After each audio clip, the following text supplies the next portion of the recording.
Ladies and gentlemen, napipilitan lamang ako. Kaibigan ko yung ilalagay ko ngayon dito.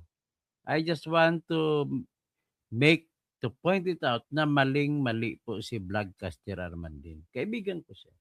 But then, yung manner ng pag-report niya, nag-assume siya na si Sara Duterte na kadang gumawa. Base lamang sa anunsyo ni Angara na mayroong nangyari na mga ghost students sa DepEd. Wala pong ebidensya na sinabi si Sara ang kumuha. Bagkus, matagal ko na po ito na nasiwalat. Nung panahon pa nung March 21 ng 2025 ay na-expose ko na po yung nakawan sa DepEd at hindi po si Sara. Sa panahon na yon at saka mali pang isa sa mali na akusasyon ni Bad, please.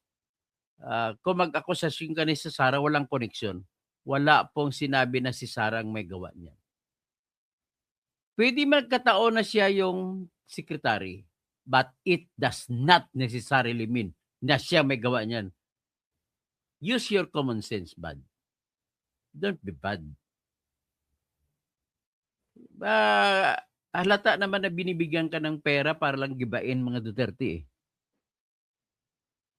Tapos, i-play ko ang lahat, ang buong vlog mo at makikita dito sa basihan mo, wala kang babasihan.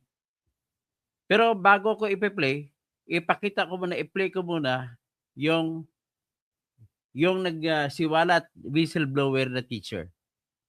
Tingnan natin, ang teacher, principal mismo na nasuspindi pa nila.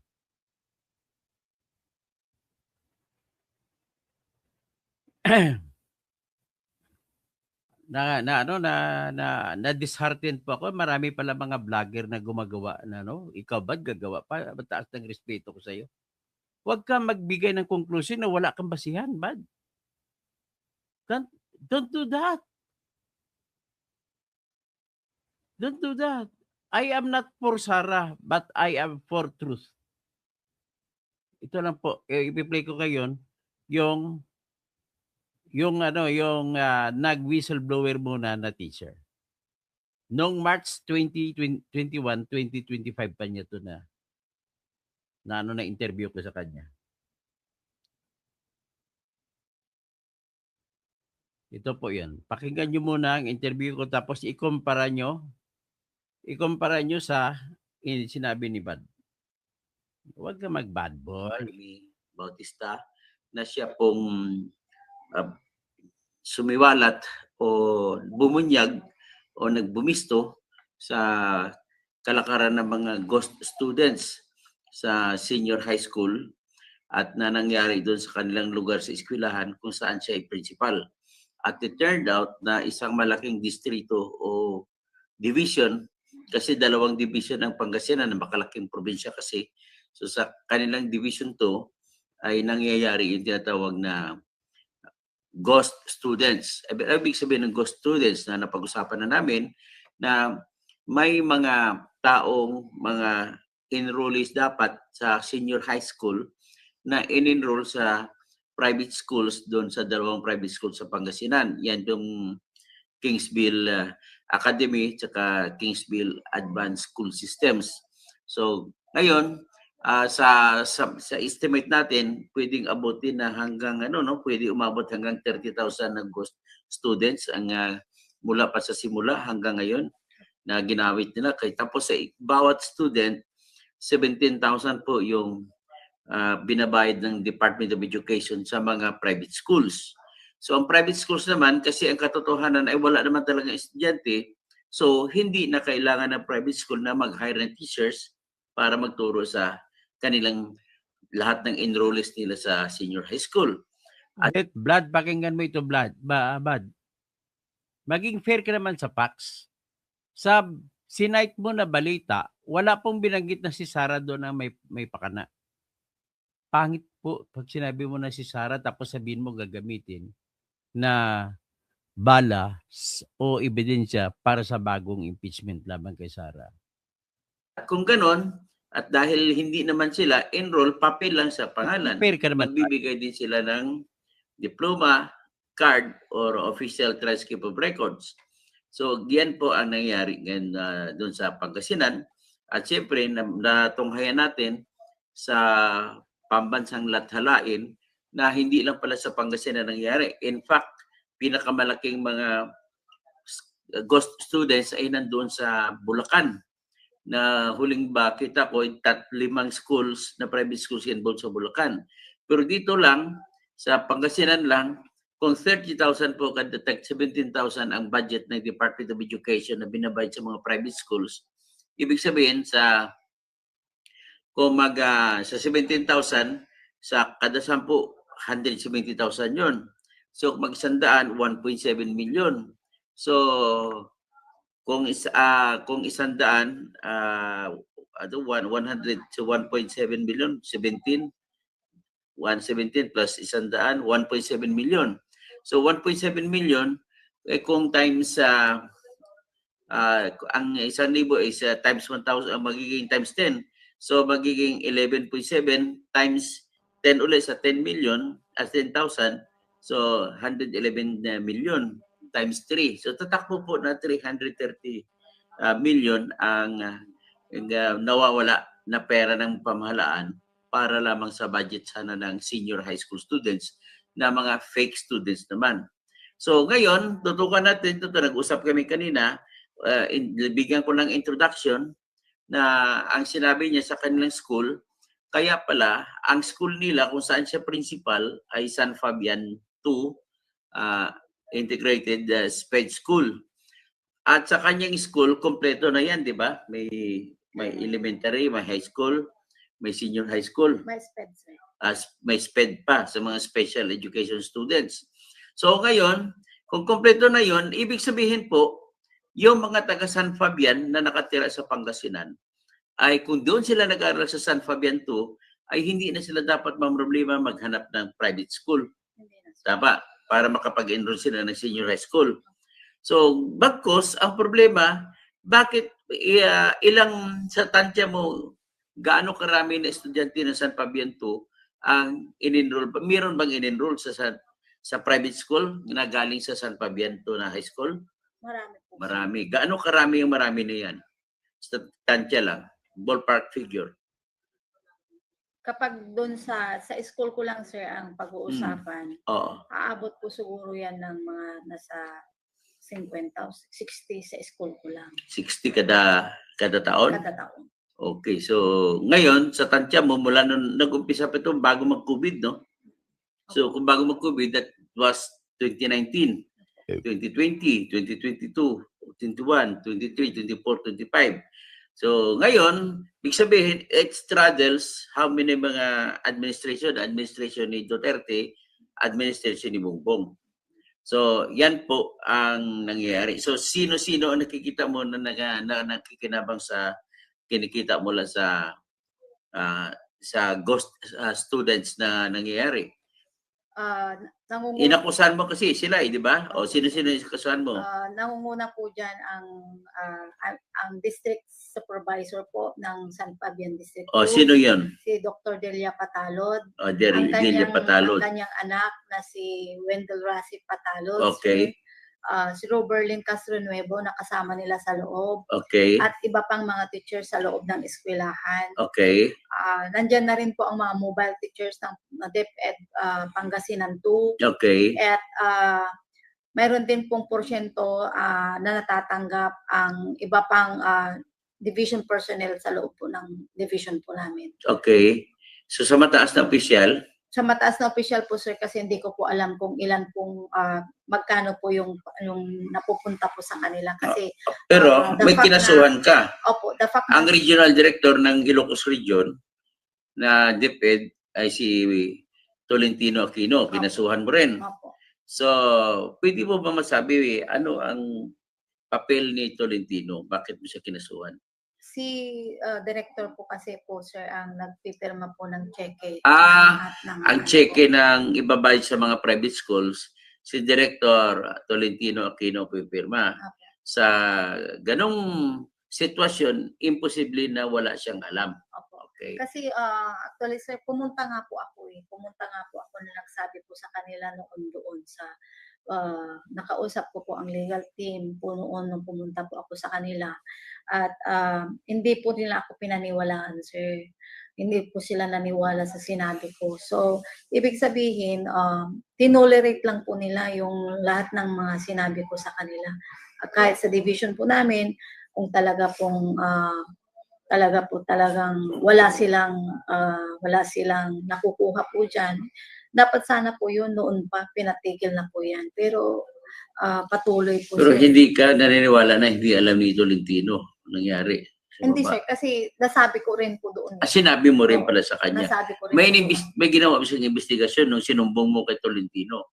Wala po. So, ibig sabihin, dalawang bagay ang dahilan kung bakit kinasuhan mo si Tolentino Aquino na siyang Regional Director sa Ilocos Department of Education.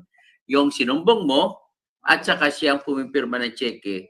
Kaya dapat hindi niya pirmahan yun the fact na sinumbong mo na kung talagang hindi siya kasabot. Tama? Okay. Ang kasunod naman na involved na kinasuhan mo ay si Schools Division 2 Superintendent ng Pangasinan na si Vivian Luz Pagatpatan. O ano naman ang papel ni Pagatpatan? Bakit mo siya kinasuhan? Si Dr. Vivian po kasi siya po sir ang aming division superintendent. Sa kanya po lahat napupunta lahat ng mga siya po ang may hawak po sa aming lahat. At nasabi ko rin po sa kanya, ako po mismo ang pumunta. May kasama po isang kasama ko na school head din na pumunta sa kanya.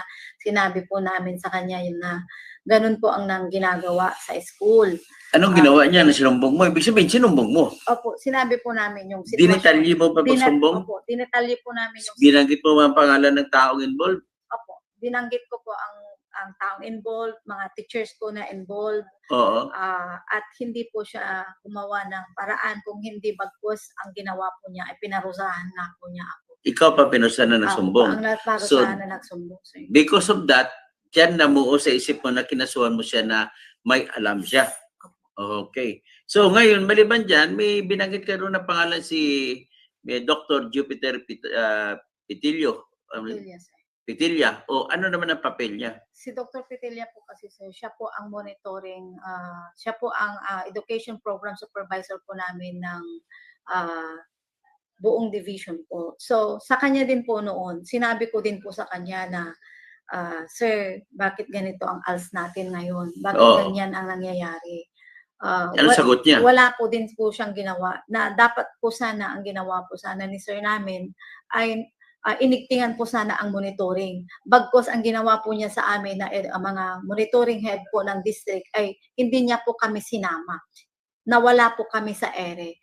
Ano ibig sabihin na nawala sa ere? Hindi niya sa lahat ng meeting niya, sa lahat ng mga nangyayaring activities ng mga ALS programs and projects po ng Division of Pangasinan 2 ay hindi na po niya sinali ang mga monitoring head po ng Pangasinan 2. Nawala po kami sa ere. Hindi na po niya kami isinasama sa mga meetings na dapat sana kasama kami sa mga meeting na yon para may karapatan kami na umikot at mayroon kaming basihan para puntahan kung nasaan ang aming mga ALS teachers. Okay. Nawala po kami sir sa ere. Hindi niya po kami in-involve. Kaya siya lang po ang direct at kung talaga din po wala siyang involvement diyan sa nangyari pong ganyan at alam po niya at isa po yung kasama niya ang may pinakamalaking na ibigay na estudyante doon sa Kingsville. Dapat siya doon sa kasama pa lang niya pinatigil na po niya.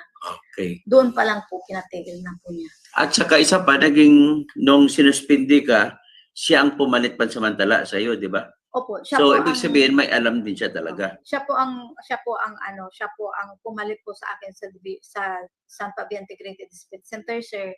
So ibig sabihin po noon, tinuloy lang po nila kung ano po yung nangyari doon sa loob. Patuloy pa rin po yung ginagawa nila sa loob, sir. Oo.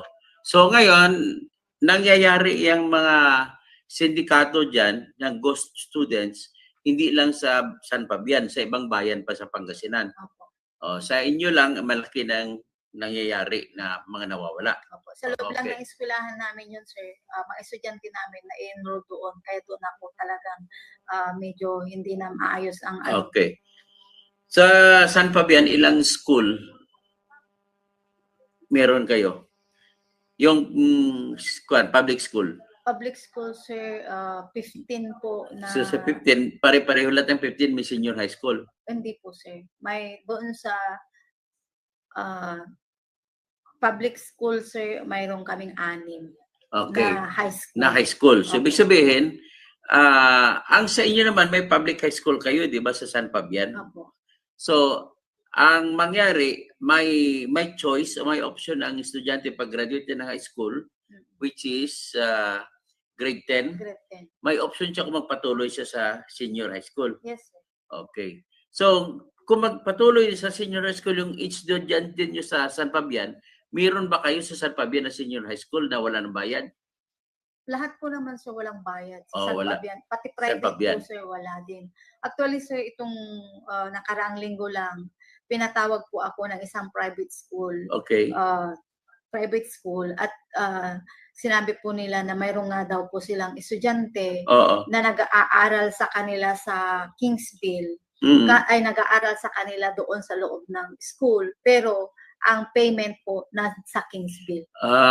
Okay. So, dapat sa kanila sana mapunta ang payment. Opo. Ang ginawa po nila, sir, si Dr. Patalod po at saka si Wendell Rasi Patalod, sir, Mm. ang kumukuha ng bayad sa Kingsville at ibinabayad doon sa school. Pero hindi po namin natanong kasi doon sa nakahawak doon sa senior high school kung tinanggap po niya yung payment ng bata. Kasi nanggaling po yun sa Kingsville, sir. Okay. So, ngayon, sa San Fabian, bulag-bulagan na ba mga estudyante, mga teachers mo, mga co-teachers? Alam ba nila yung nangyayari dyan na ang mga estudyante nila ay nilalagay, ini-enroll sa private school na bilang fake students, hindi nila alam? Kasama po sila kasi, sir. Kasama sa sindikato. Kasama po sila, sir. Sila po ang kasama nila sa prepare ng mga documents para maibigay po doon sa Kingsville po, sir. So, Okay, so kahit tama na yan kasi mahaba. Ang buod lang po iyan, Vlogcaster Armandin, ang buod lang po ng kwento niyan. Itong whistleblower na kumausap sa akin, nag-file na po kami ng kaso sa ombudsman laban sa mga superintendent ng eskwelahan doon sa Pangasinan, ang supervisor ng eskwelahan, mga kapwa niya teachers na nakipagkutsaba, at saka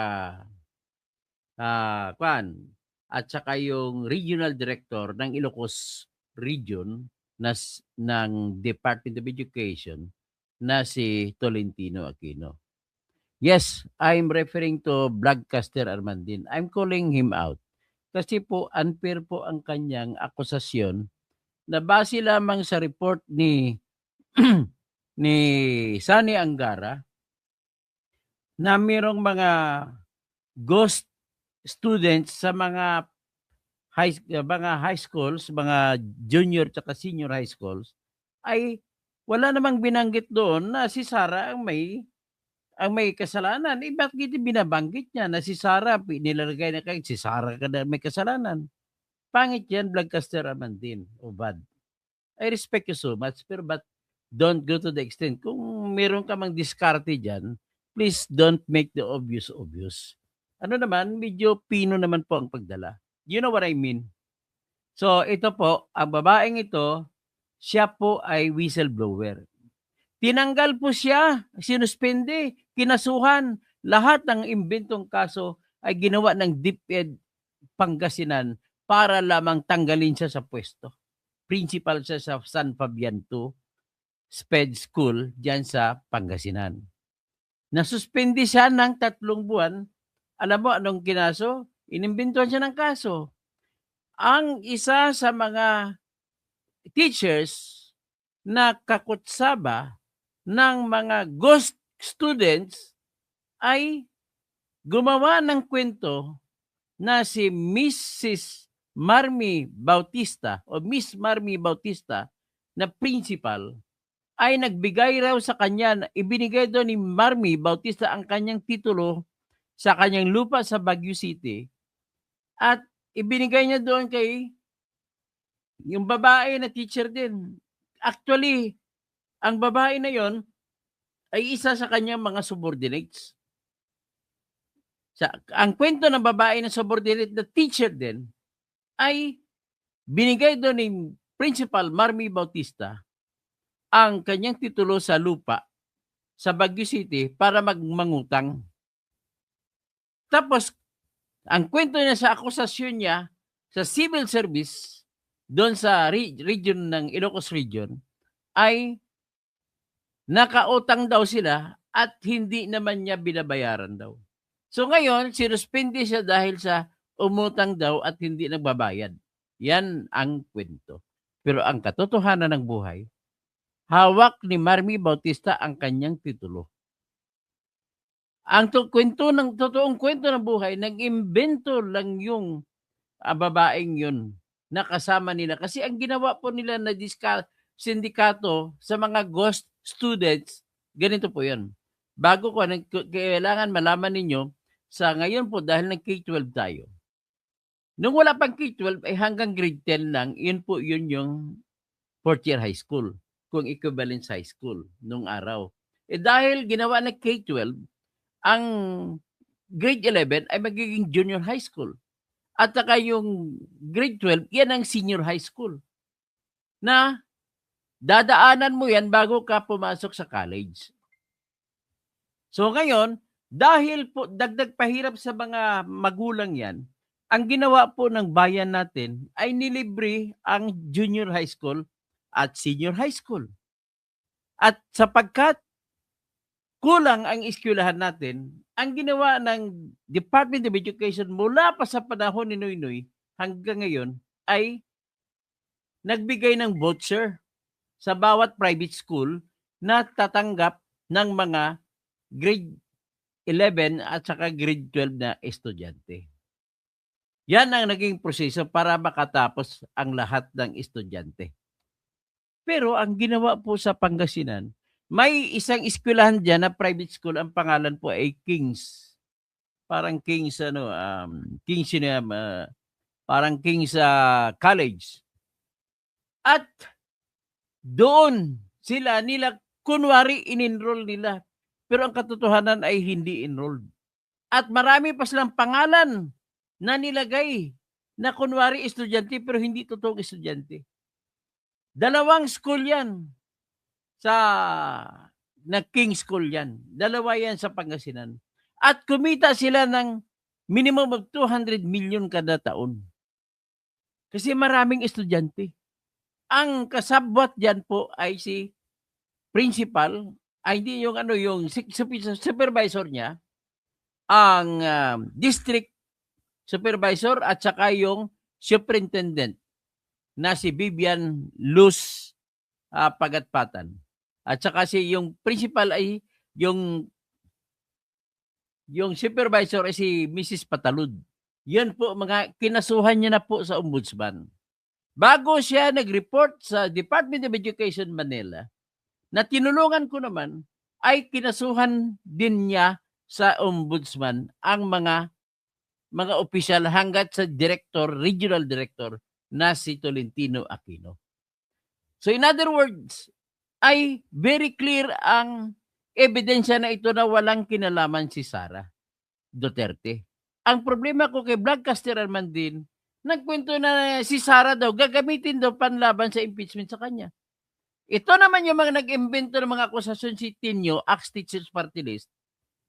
Napaka-irresponsable ninyo, tinuturuan ninyo mga estudyante ninyo magsinungaling. Wala pong ebidensya na si Sara ang nagdakaw niyan. Tapos sinabi pa ni Vlogcaster man din, ayon sa kanyang interpretasyon sa balita, ay nagsimula daw sa panahon ni Sara sa 2021. So bad. 2022 lang naging vice president si Sara.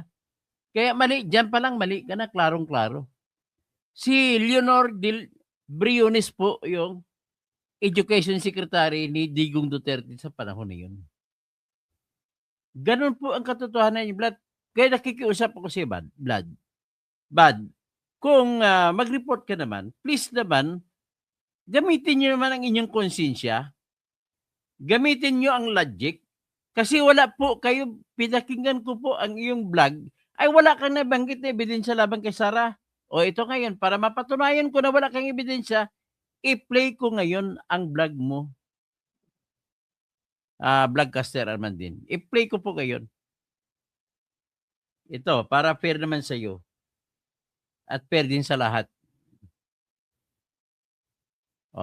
Pakinggan mo yung kanyang akusasyon na wala man lang katura-turay.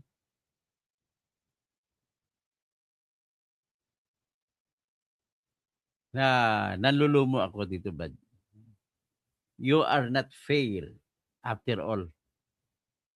Ang suspitsa ko tuloy, binayaran ka na although style mo, birahin mo si BBM, binayaran ka rin para gibain si Duterte. Pero napakilig ko.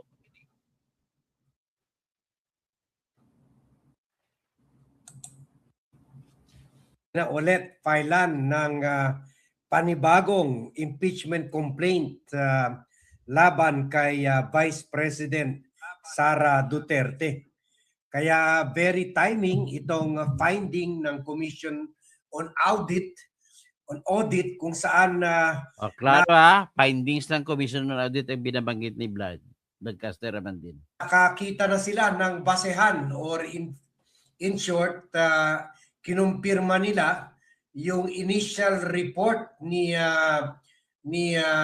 bagong DepEd Secretary Sonny Angara na talagang may katiwalian. May katiwalaan nangyari. Ni-report niya rin ng principal, Bad.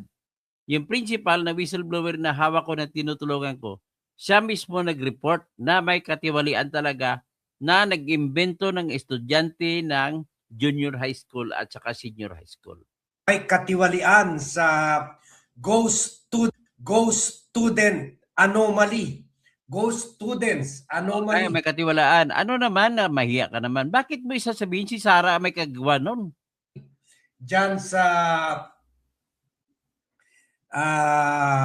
Department of Education under the leadership of then DepEd Secretary and Vice President Sara Duterte. So ang logic mo, dahil siya ang Vice President at siya yung Secretary, siya na may gawa ng lahat, i-impeach mo?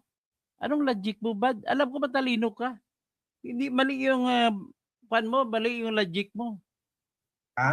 Na-report na ito ni Sonny Angara when he took over the leadership of the Department of Education. Pero alam nyo naman na last year pa niya na-report ito, pero alam naman natin na post-audit kasi ang ginagawa ng COA. Ibig sabihin na years after natapos na yung taon. Ang problema sa iyo, Brad, this is an evidence against you, Brad, that you are an attack dog. You are becoming now showing yourself as an attack dog using falsities as your weapon. You are weaponizing your own blog to be used by people who are against Duterte. A year after natapos yung taon, kaya hinintay muna matapos yung taon saka gumawa ng COA report. At dito nga yun, kumpirmado. Ulitin ko nga. Hinintay muna matapos ang taon saka gumawa ng COA report. But don't you know the procedure? You are talking without verifying your facts. Every year ay gumagawa po ng audit ang COA. Tsaka every year after that audit, gagawa sila kaagad ng tinatawag na report nila, audit report. At saka kasama sa audit report ay kasama yung tinatawag na audit memorandum or audit or observation. At diyan mo makikita sa audit observation nila, tingnan mo kung talaga may Sara Duterte na nakalagay doon. So it is really unfair you are showing yourself to be a man who is not capable to be fair in making your commentaries. Pakinggan natin si Ibad. Baka naman magiging fair naman siya sa huli. So far, ang na-report nila yung 800,000 na mga tuition na binayaran sa mga ghost students. Pero earlier, sa report ni PCO, Undersecretary Claire Castro at ni Wag mo kasi yan si Claire Castro kasi wala naman siya sa field doon. Spokesman lang siya. Spokeswoman. Hindi niya alam ang totoong nangyari tsaka detalye. At saka hindi po siya good source of information. Napansin ko sa kanya, mahilig siya mag-comment ng comment na kahit walang dahilan. Ni Angara ay umaabot talaga itong katiwalian, kabuuan halaga ng 65 million pesos. So, kumbaga... 65 million pesos lang? Anong klase? Ang bahay nga po ng mga opisyal ng DepEd doon sa probinsya, sa Pangasinan lamang, mansion na lahat. Meron talaga pattern si Sara Duterte, ha? O ano naman ang pattern mo si Sara Duterte? Kabali naman yan, bad. You are illogical in that aspect. I'm sorry to tell you that. Siya sa 11,000 na ghost employees sa Davao nung mayor siya doon at napunta siya sa ghost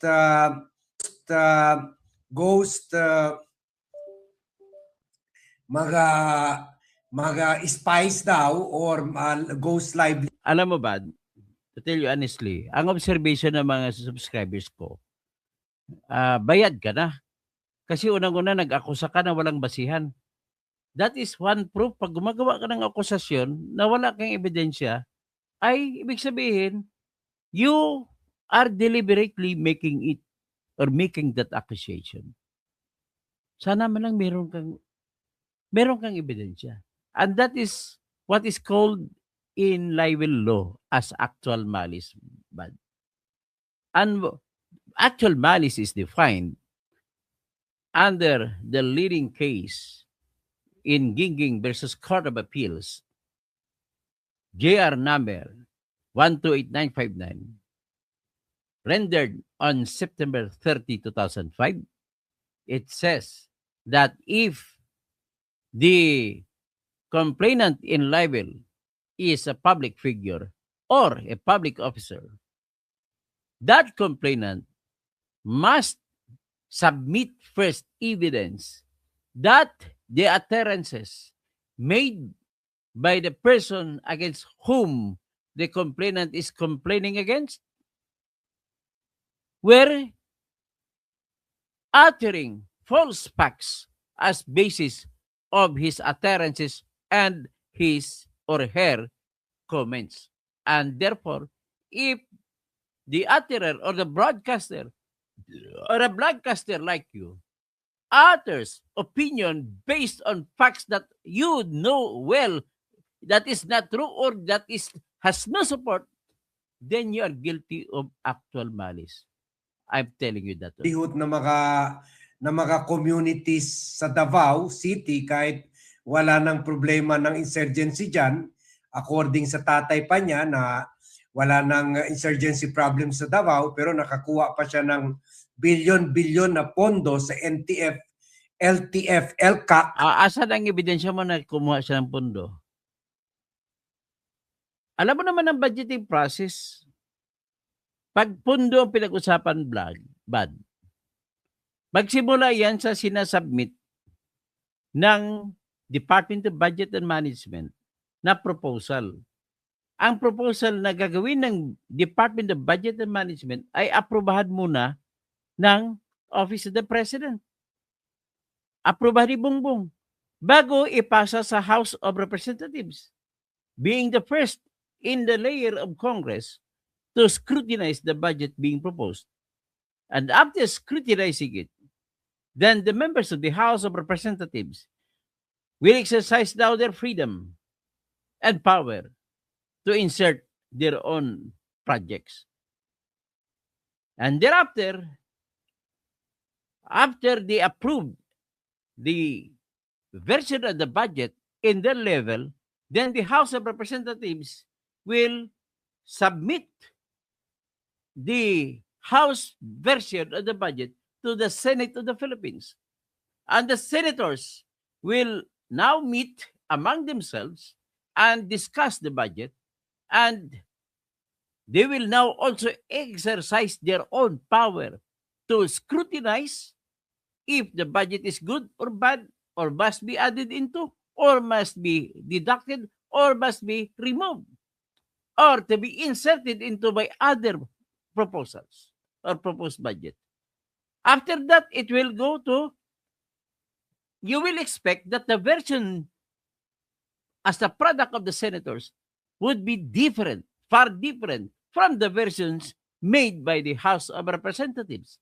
And if you will combine these two versions, you can never see any complete consistency, but differences. And to resolve the differences, they have to reconcile it. That's why, although it is not written in the Constitution, the committee called as Bicameral Conference Committee, composed of representatives from the House of Representatives and equal number of representatives from the Senate, and they will now discuss. They will now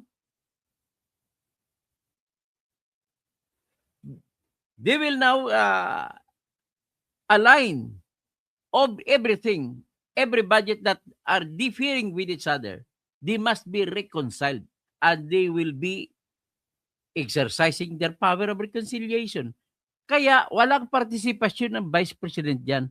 Kaya don't ever say na humingi naman ng pera, nagdala naman ng pera dyan. Okay? LCAC, yung anti-insert. Ay ko lang sabihin mo na si Sara naglagay ng budget dyan. Sino ba nag-approve? Dumaan sa Kongreso, dumaan sa NEP o NEC, National Expenditure Program as an original proposal, then passing through the Congress, the Senate and the House, and then to be signed by the President.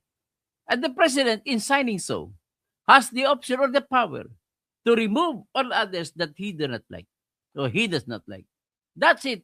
Vice President Sara did not participate in any step of the way in making the budget. Kaya hindi mo pwede sabihin na si Sara nagbitbit ng pera para sa NTF-ELCAC. Emergency campaign funds. So nakakuha pa siya ng pondo dyan. So na from 11,000 ghost students, naging billions of ghost livelihood para sa komunidad daw na may problema ng insurgency. And then nag-graduate siya sa... Sino bang nagpapatakbo ng NTF-ELCAC? Abad? Si Sara ba? Ano lang siya dyan ang tawag dyan, officio, ex-officio officer dyan. Parang deputy siya. Parang ang head pa dyan yung presidente. 125 million ghost intelligence officials for 2022. Saan mo na naman nakuha yan? Sino ba nagpapatakbo ng NTF-ELCAC? Si Sara ba? Di ba hindi? At eventually napunta siya sa 600. Ano napunta siya? Si Sara? 12 million ghost tinatawag mo ng confidential fund. 125 million that was given in December 21, 2022 by Bongbong to Sara, and then the 500 million na intelligence fund next year, 2023, to Department of Education and Vice President's Office. Intelligence officers daw ng daw? Bakit kami daw? Do not speak, do not use the items that you are not sure of. That would be unfair. Ipagpalagay mo kung ikaw si Sara. Will that be fair? At saka ng OVP in year 2023. So very consistent siya. At siguro marahil timing na swak itong finding ng COA kasi pwede Ano bang ito finding ng gawin COA? dagdag basehan. Oh, ano bang finding ng COA, Bad? Para masabi mo ba siyan na-impeach si Sara? Sige nga, ano ba yon? Si Sara ba? May findings ba na si Sara gumawa kung nagnakaw nun? May biro na ako pinakita dito na whistleblower na principal ng school sa Pangasinan. Alam niya kung sinong kumikita. Yung mga official ng DepEd.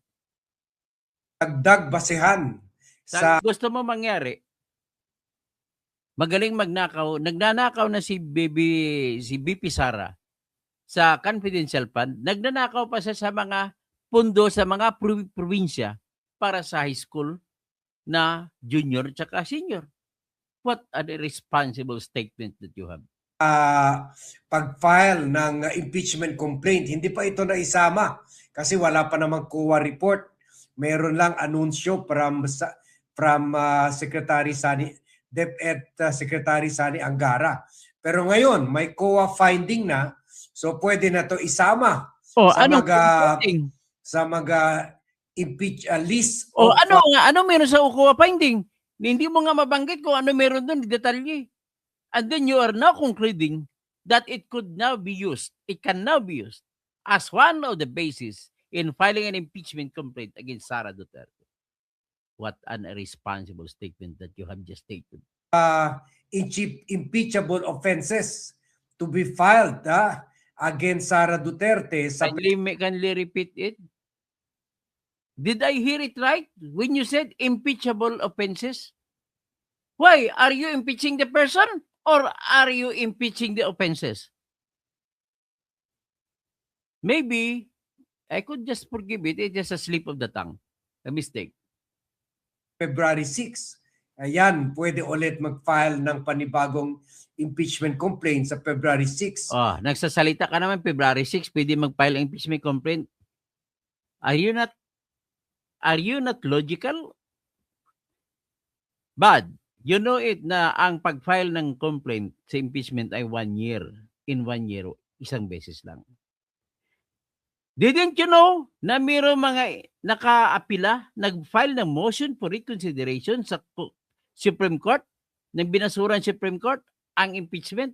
At kung nag-apila pa sa pamamagitan ng motion for reconsideration, ay hindi papatay ang impeachment complaint laban kay Sara. Nang ibig sabihin, buhay pa. At kung buhay pa, pag dumating ng February 6, hindi ka pa pwede magsampa ng kaso na may nabubuhay pa na isang impeachment. Understood? Ang problema kasi hindi kayo nagkonsulta man lang sa mga abogado, ulit kayo nag-research ka sa AI para malaman mo. There is such a thing as a pending case. Kung pending case yan, at tapos kayo pa nagmamayabang, na ang gagamitin yung akusasyon ay pareho din at idadagdag mo na lang yung ghost students, dapat nagtanong ka sa kung sino mga law students.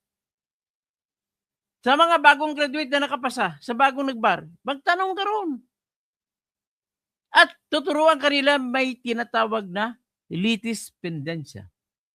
If one case is still pending in court, you cannot file the same case in even another court or in the same court. Impeachment na pinag-usapan natin. Nandyan ngayon sa, nakabinbin pa sa Senate of the Philippines as an impeachment court. Bakit nakabinbin? Nakabitin. Kasi, binasura ng Supreme Court. Sapat, sarado na. Kaya lang, nag-file kayo ng motion for reconsideration, kaya hindi pa siya na-dismiss sa Senate of the Philippines. Nakabinbin pa rin. At sa Supreme Court, nakabinbin lalo. So kung kailan ma-dismiss ng Supreme Court ang kasong impeachment, saka ka palang magbilang ng 1 year, hindi February 6. Ay, yan ang problema sa mga kwan eh. Nagsasalita kayo, patatapusin na lang natin si Vlogcaster, pakinggan natin. So swak na swak ito.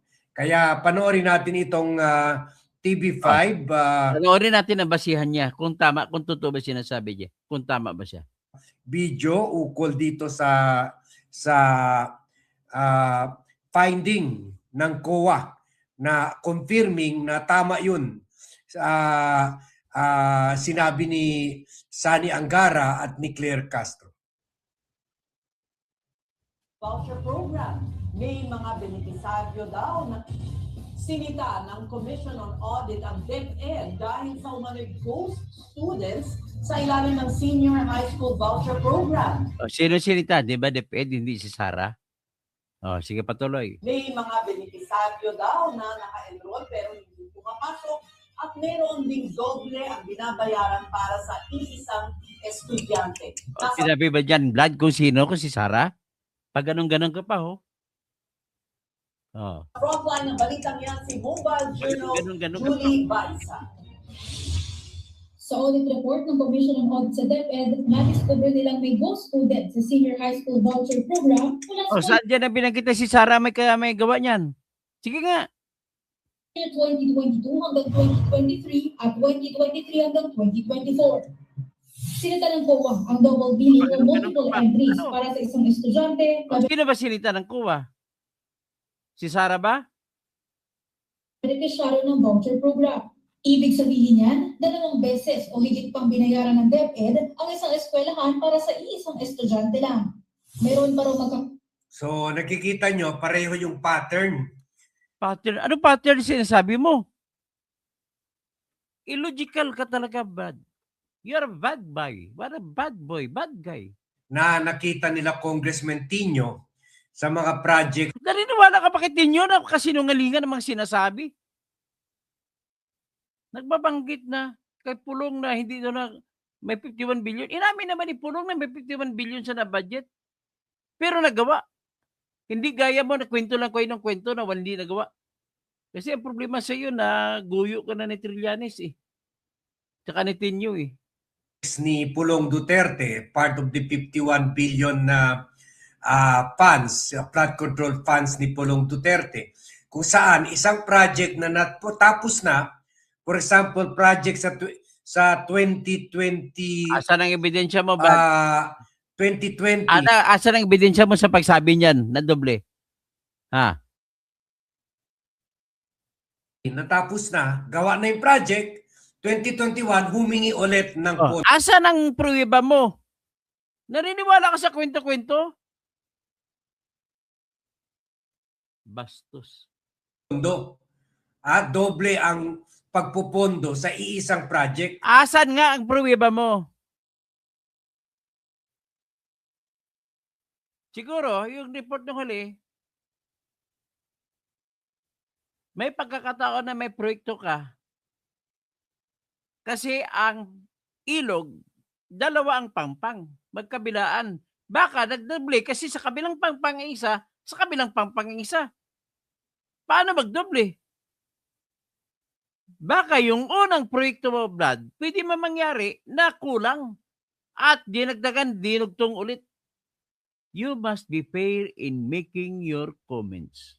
Kasi maraming nakatingin sa'yo, mga followers mo. Do not mislead them. Do not cheat them. Tell them the truth. Magiging totoo tayo sa pag-imbestiga. Hindi na kwento ng kwento lang. Just because dahalata ka na, by bias ka against sa Duterte. Di ba? Ganon rin kay Sara Duterte. Kasi kaibigan mo si Dalipi, na congressman ninyo sa Zamboanga, ay malamang baka nagpa-PR kay si Dalipi sa iyo. Si Dalipi ay kontra sa mga Duterte kasi kakampi siya ni Romualdez. Isang estudyante, 2 beses pinupunduhan. Asan yan? Kahit na totoo man yan, asan ang katibayan mo si Sara nagpapondo niyan? Di ba kinuwento ko na sa iyo kanina na tanging president at saka congressman at mga senador lamang may pakialam sa budget? So, sounds familiar? Kwan ba? Parang baka kapatid ito o pinsan ito ni Mary Grace Piatos. Yan. Alam mo bang ibig sabihin ng Mary Grace Pinsan Piatos? ito Alam mo bang ibig sabihin ng Mary Grace Piatos? I want to lecture you on this. Vlad, Alam mo yun na mga confidential fund mo ang nililiquidate mo. Paano mo iliquidate ang confidential fund na ang hawak na mga trabaho niyan ay affecting national interest? Kukuha ka ng informante para ituro kung sino mga rebelde na nagre-recruit sa mga high school students. Ibo-volunteer mo ba o ibibigay mo ba? Isiwalat mo ba pangalan ng tao na katanggap ng pera na nagbigay ng impormasyon? Maybe you do not know. You must watch the documentation of the CIA entitled 0.30 na kung saan binayaran ng CIA na 2 babaeng CIA ng isang Ferrari ang isang informante na nagbigay ng telephone number papunta doon kay Bin Laden. Didn't you know that the Sub-44 who died after getting the body or killing Marwan, Noynoy Aquino's men, intelligence men, paid more than 60 million kapalit ng information kung saan ang cellular phone niya, anong cellular phone number, para kung makuha ang cellular phone number, gagamitan na lang GPS para matukoy kung saan kasi katabi siya lagi ni Marwan. Hindi ba alam mo na may mga kasama si Marwan na hindi pinatay ng SAF? Si Marwan lang ang pinatay nila. So you must know, does it take really for you to become a soldier? In order for you and to be trained as an intelligence officer, for you to know the reasons why, bakit may Regis Piatos inilagay na pangalan sa resibo? And don't you even wonder why that the COMELEC has already issued, COA has already issued an unqualified opinion that Sara Duterte has been able to clear all confidential funds. Ay, mahirap po ba? Pakinggan mo itong ano sa akin. Lecture ko lang ito. Take this as a friendly advice. Although medyo masasaktan ka sa salita ko. But then again, do not do it again that you make accusation that Sara was the one who was the culprit.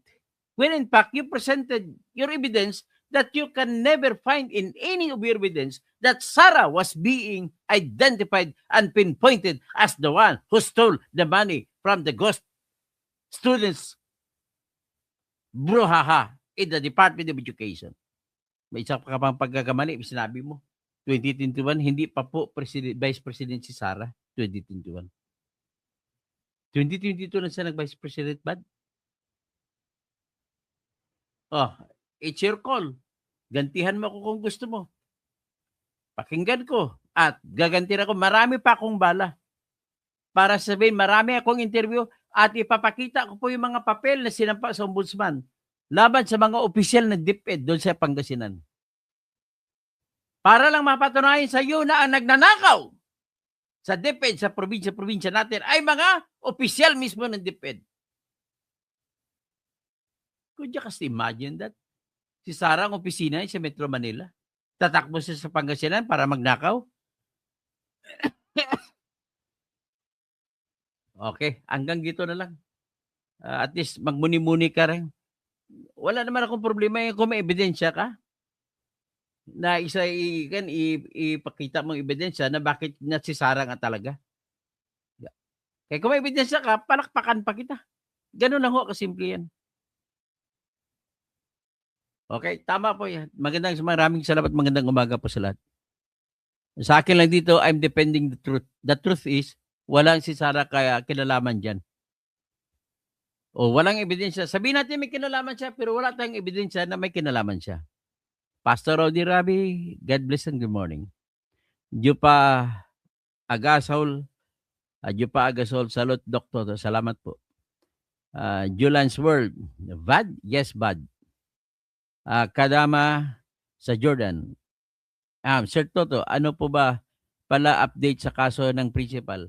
Ay si Principal Marmy Bautista po ay sinuspindi na tapos suspendin siya ulit sa rason na kasi nung nag-report siya noong December 24, 2025, dapat mag-umpisa na sa trabaho pinasahan na naman siya ng reassignment. Inassign na naman sa ibang lugar, malapit sa Dagupan. Malayo yun sa bahay niya. Anong ibig sabihin? Bakit niya na-assign? Kasi yun pa rin, nag-expose pa rin siya ng mga ghost students. So ngayon, hindi niya tatanggapin ang reassignment. So kinasuhan na naman siya ng insubordination na hindi pagsunod sa utos na ililipat siya. Pero bago makapagkaso ang Department of Education officials laban sa kanya sa sala na hindi susunod or insubordination, ay nakapagsampa na rin siya ng kaso sa ombudsman ulit. Ang sinampaan niya ng kaso ay si Superintendent Vivian Luz Pagatpatan ng Division 2 ng Pangasinan. Nakarating sa ombudsman ng kaso, nauna pa siya nakapagsampa ng kaso. Yung ombudsman naman ay itinulak sa Civil Service Commission. At ang issue ay, pwede bang tanggihan ko yung utos na i-assign ako sa ibang lugar bilang principal? Ayun, nagdesisyon ang Civil Service na hindi niya pwede tanggihan.